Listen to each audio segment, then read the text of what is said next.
Shalom, Bapak Ibu, Oma Opa yang terkasih di dalam Tuhan. Apa kabar? Harapan kami tentunya Bapak Ibu, Oma Opa semuanya ada di dalam keadaan sehat, tidak kurang suatu apapun, dan penuh semangat.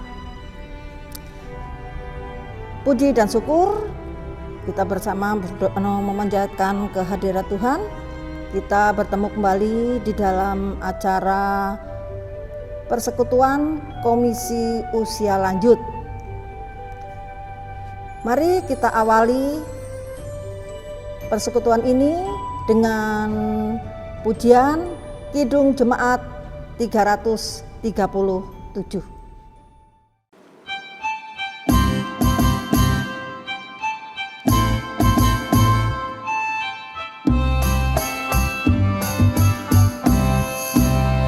Betapa kita tidak bersyukur, bertanah air kaya dan subur, lautnya luas, gunungnya megah, menghijau padang bukit dan lembah.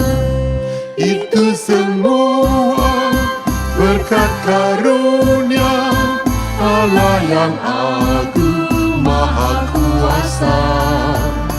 Itu semua berkat karunia Allah yang agung Maha Kuasa. Alangkah indah pagi mereka, bermandi cahaya surya dan cerah. Di tingkat kicau burung tak henti, bunga pun bangkit harum berseri. Itu semua berkat karunia Allah yang agung Maha Kuasa. Itu semua berkat karunia Allah yang agung Maha Kuasa.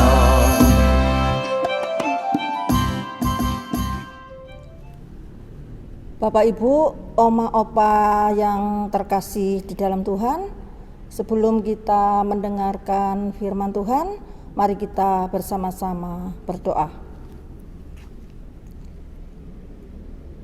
Puji dan syukur kami haturkan di hadapan-Mu ya Tuhan. Terima kasih Tuhan telah menyertai kami hingga saat ini, dan kami akan mencoba membacakan firman Tuhan. Urapi kami dengan kuasa-Mu Tuhan, sehingga apa yang keluar dari mulut bibir kami hanya seturut dengan kehendak-Mu saja. Berfirmanlah ya Allah, kami anak-anak-Mu siap untuk mendengar. Amin. Bacaan kita hari ini, ya, firman Tuhan terambil dari 2 Korintus 8 ayat 1 sampai 15. Mari kita sama-sama membaca. Saudara-saudara, kami hendak memberitahukan kepada kamu tentang kasih karunia yang dianugerahkan kepada jemaat-jemaat di Makedonia. Selagi dicobai dengan berat dalam berbagai penderitaan, sukacita mereka meluap, dan meskipun mereka sangat miskin, namun mereka kaya dalam kemurahan. Aku bersaksi bahwa karena telah memberikan menurut kemampuan mereka, bahkan melampaui kemampuan mereka, dengan kerelaan sendiri mereka meminta dan mendesak kepada kami, supaya mereka juga beroleh kasih karunia untuk mengambil bagian dalam pelayanan kepada orang-orang kudus. Mereka memberikan lebih banyak daripada yang kami harapkan. Mereka memberikan diri mereka pertama-tama kepada Allah, kemudian oleh karena kehendak Allah juga kepada kami. Sebab itu kami mendesak kepada Titus supaya ia mengunjungi kamu dan menyelesaikan pelayanan kasih itu sebagaimana ia telah memulainya. Maka sekarang sama seperti kamu, kaya dalam segala sesuatu, dalam iman, dalam perkataan, dalam pengetahuan, dalam kesungguhan untuk membantu, dan dalam kasih-Mu terhadap kami. Demikianlah juga hendaknya kamu juga kaya dalam pelayanan kasih ini. Aku mengatakan hal itu bukan sebagai perintah, melainkan dengan menunjukkan usaha orang-orang lain untuk membantu. Aku mau menguji keikhlasan kasih kamu, karena kamu telah mengenal kasih karunia Tuhan kita Yesus Kristus, bahwa Ia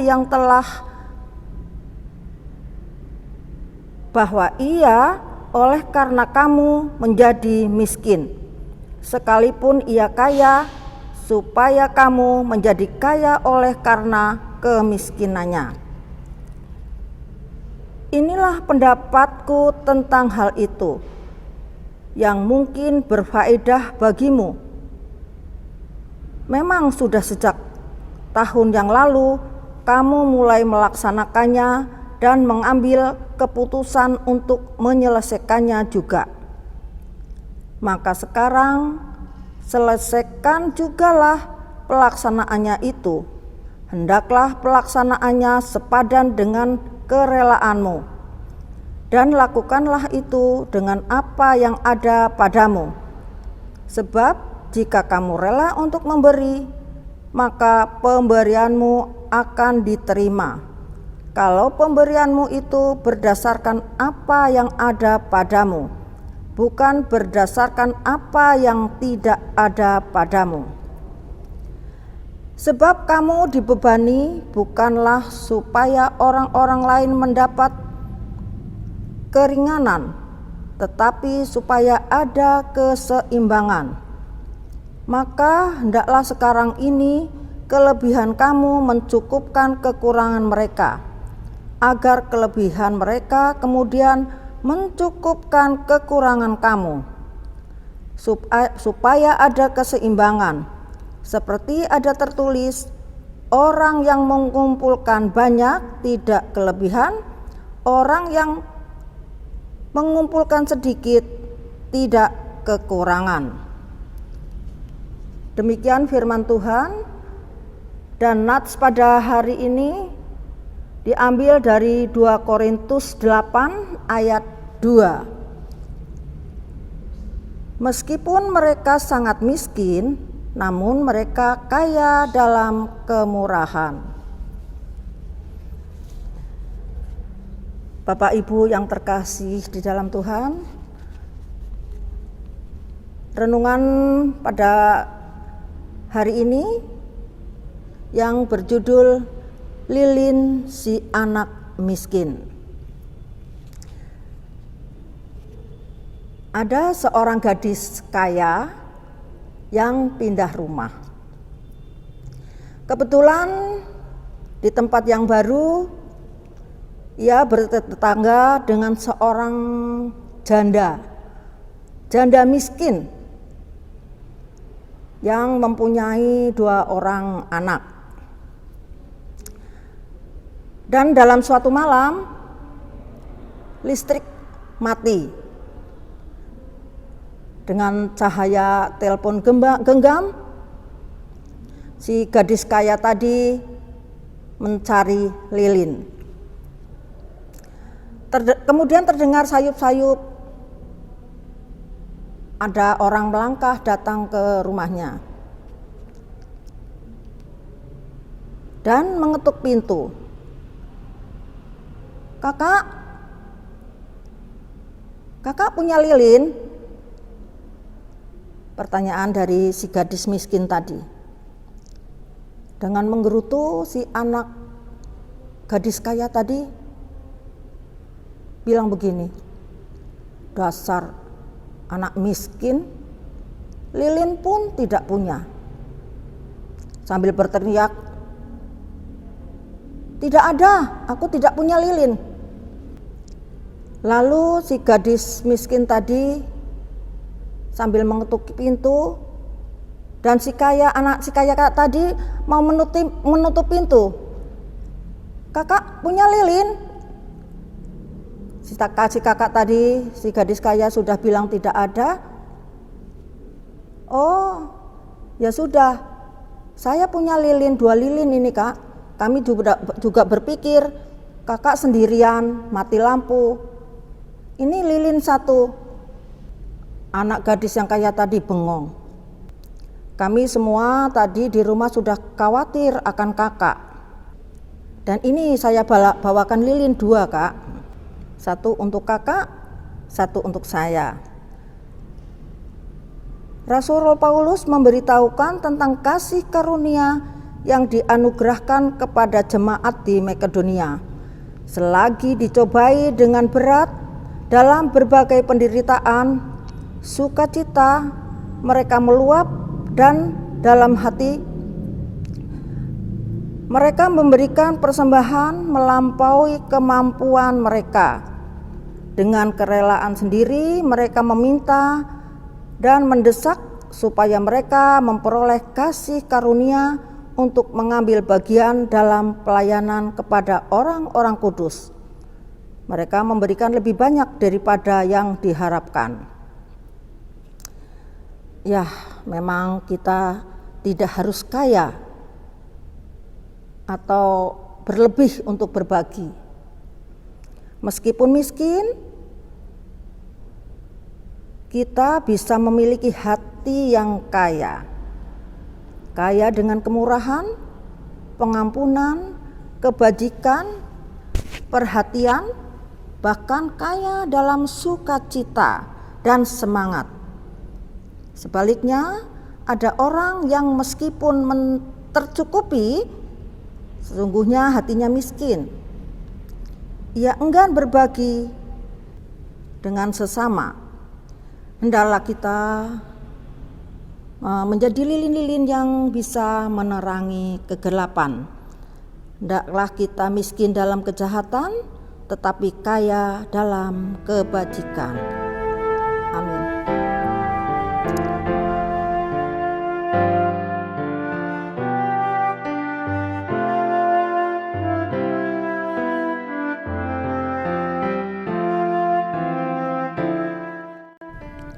Bapak, Ibu, Opa, Oma yang terkasih di dalam Tuhan, mari kita bersama-sama berdoa.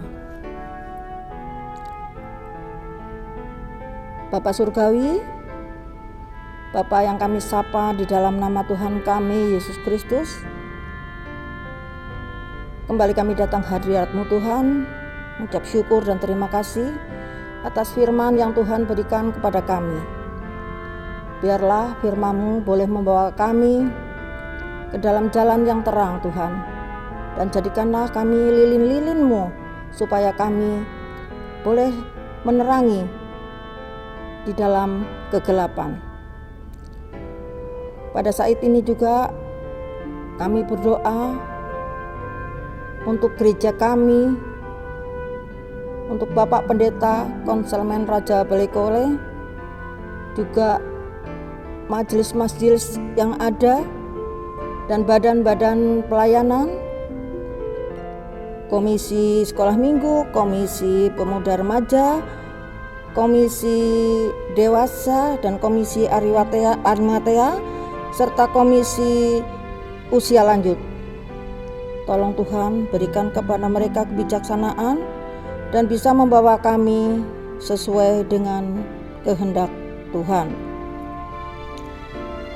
Kami juga berdoa bagi bangsa dan negara kami, dari pimpinan yang tertinggi sampai yang terendah, dari Bapak Presiden sampai menteri-menteri. Berilah mereka senantiasa takut akan Tuhan. Kami juga berdoa bagi saudara-saudara kami yang sakit. Tolong Tuhan, jamah mereka supaya mereka bisa sembuh dan beraktivitas kembali. Terima kasih ya Tuhan. Inilah doa kami yang tidak sempurna. Tolong Tuhan sempurnakan. Hanya di dalam nama Tuhan kami Yesus Kristus kami berdoa dan mengucapkan syukur. Bapak Ibu, Oma Opa yang terkasih di dalam Tuhan, selesai sudah persekutuan Komisi Usia Lanjut pada hari ini tanggal 17 Agustus yang bertepatan pada hari ulang tahun kemerdekaan Republik Indonesia yang ke-76. Tidak lupa kami mengucapkan Dirgahayu Indonesiaku, damailah negeriku. Dan Tuhan memberkati. Amin.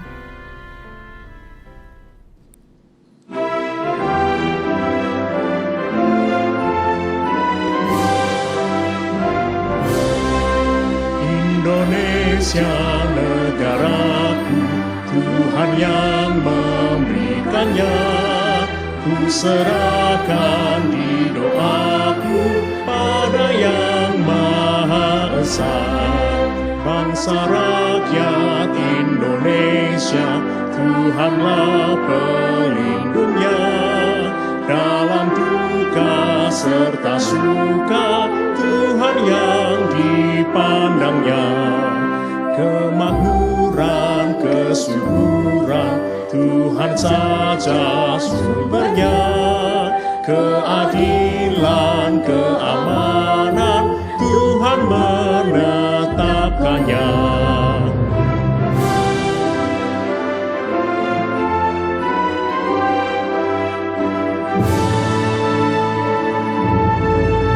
Dirgahayu Indonesia, bangsa serta